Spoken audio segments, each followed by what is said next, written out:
Hello and welcome to Heathrow Terminal 5.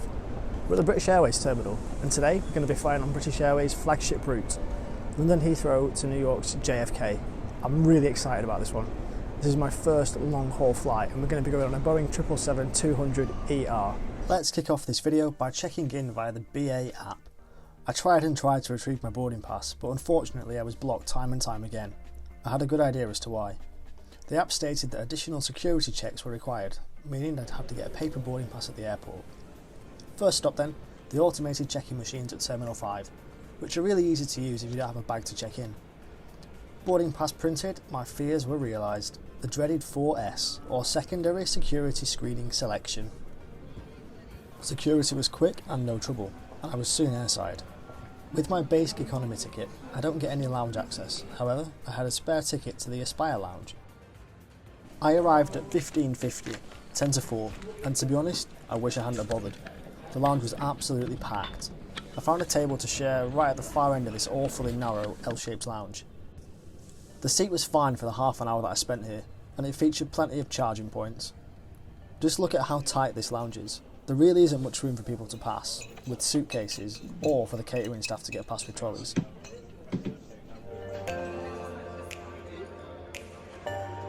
The food selection was fairly minimal. I chose some pasta, a slice of cheese, and a complimentary glass of Prosecco. After 45 minutes I called it a day, and headed back into the main part of the terminal to check up on which gate I'll be leaving from this evening. It's B39, which means heading over on the shuttle train to the B pier.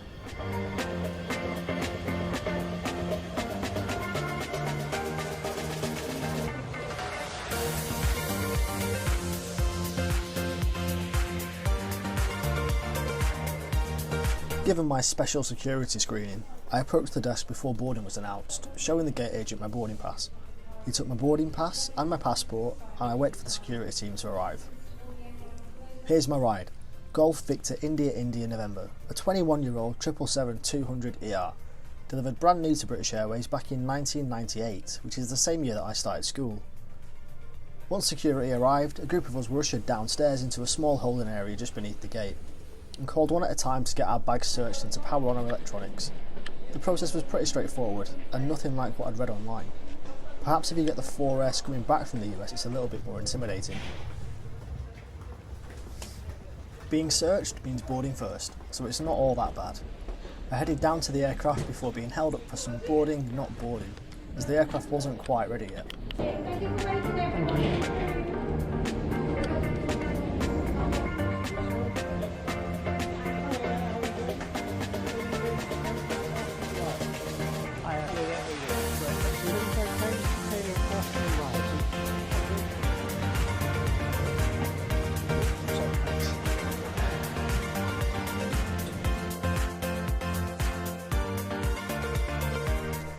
Thanks. And here we are, in the fourth class on this 777, economy.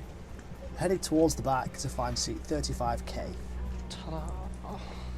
Thankfully, the Heathrow-based 777s have a 9 abreast seating configuration, unlike the Gatwick aircraft which have 10.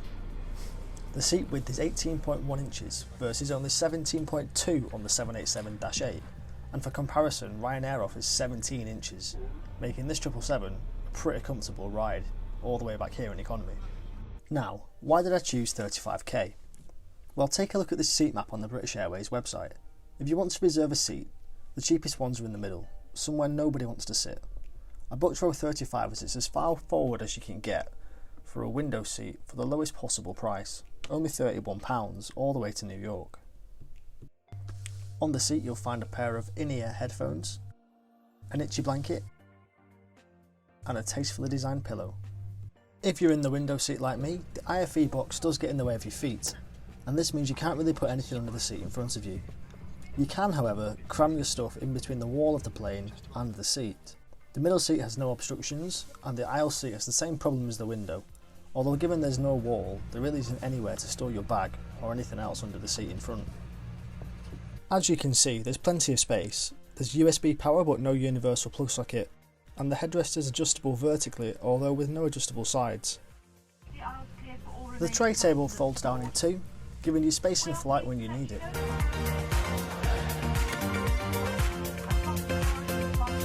the seat pocket is plenty big enough to store a water bottle and various bits and pieces.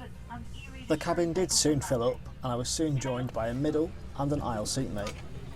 It's my first time on a 777, and I really couldn't help but notice how much stuff these overhead lockers can swallow. This is British Airways operations, a Boeing 777 tonight for our flight to JFK.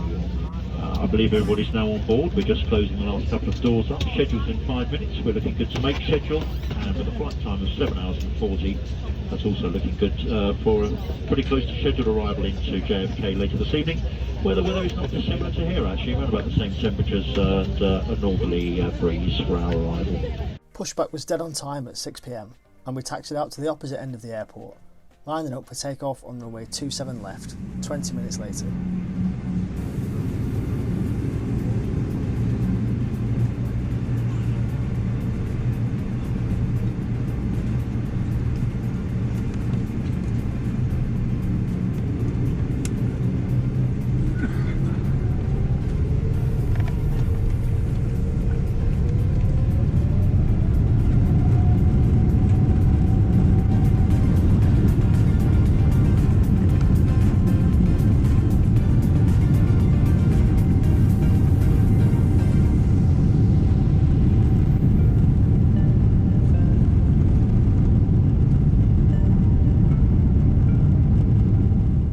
Around 40 minutes into the flight, the crew brought around some pretzels and some drinks.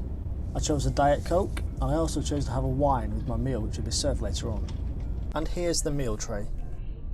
Chicken curry for main, plus a bread roll with butter, some soft cheese, a side salad, crackers and a dessert. There's also a small water provided on the tray. As far as economy meals go, I was rather impressed. The main was hot with a good level of spice, and the chicken was tender and easy to break with a plastic fork. Dessert was pretty decent, but more of a shot of chocolate mousse than anything that's going to really fill you up. After the meal, it was time to get changed and get ready for bed. But just look at how roomy these toilets are at the back of the plane. It was time for everyone to get some sleep, which was easier for me than the guy in front.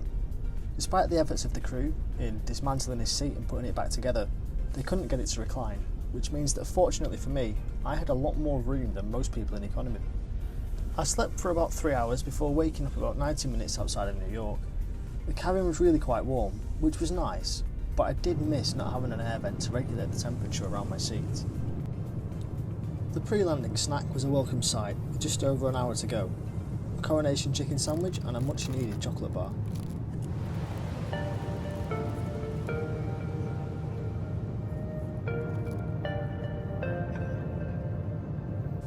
Let's have a look at the in-flight entertainment. If I'm honest, I was a little disappointed by the touchscreen here. It wasn't particularly responsive and it was a little difficult to use. The screen resolution was also fairly poor and the video seemed to blur rather than flow across the screen. The content selection was pretty good though, and there's plenty to choose from. If you fancy playing games, you also have that option, and there's a controller just beneath the screen that you can use to help you out. The moving map was also good, and a nice way to track the progress of the flight.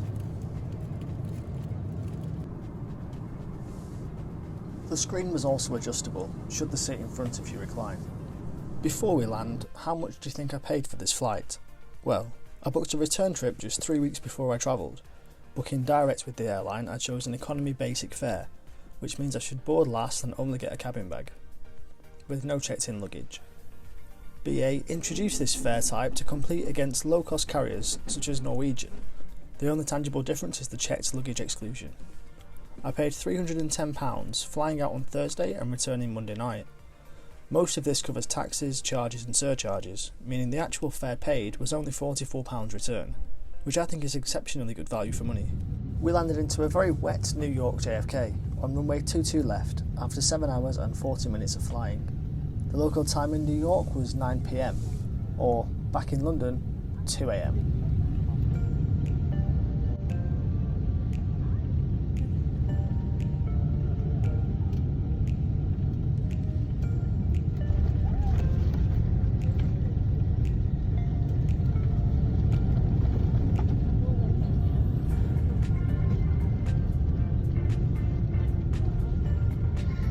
A 20-minute taxi later, we pulled up alongside Terminal 7.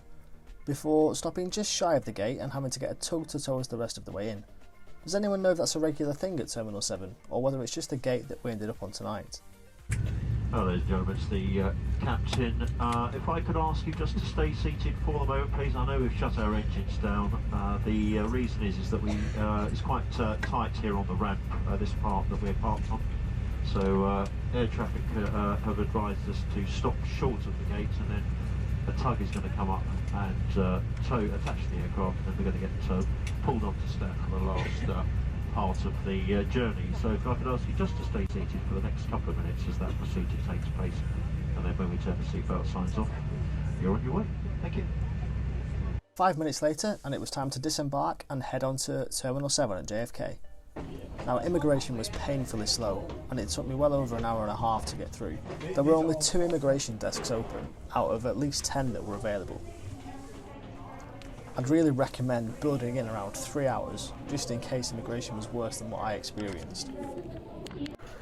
Now, the cheapest option to get into Manhattan is to get the air train and the subway. However, it was pretty late by this point, so I jumped into a cab and went on into Midtown Manhattan. Thank you so much for staying on right to the end of this video, and I really do hope that it gave you some insight into my experience flying on the B8 Flagship route from London to New York. This is my first real attempt at a trip report, so let me know what your thoughts are in the comments below, and if you like the video, give it a like. If not, give it a dislike. I'd also really appreciate if you would want to subscribe to my channel, because I really want to do more of these videos in the future. Thanks again for watching, and we'll see you next time.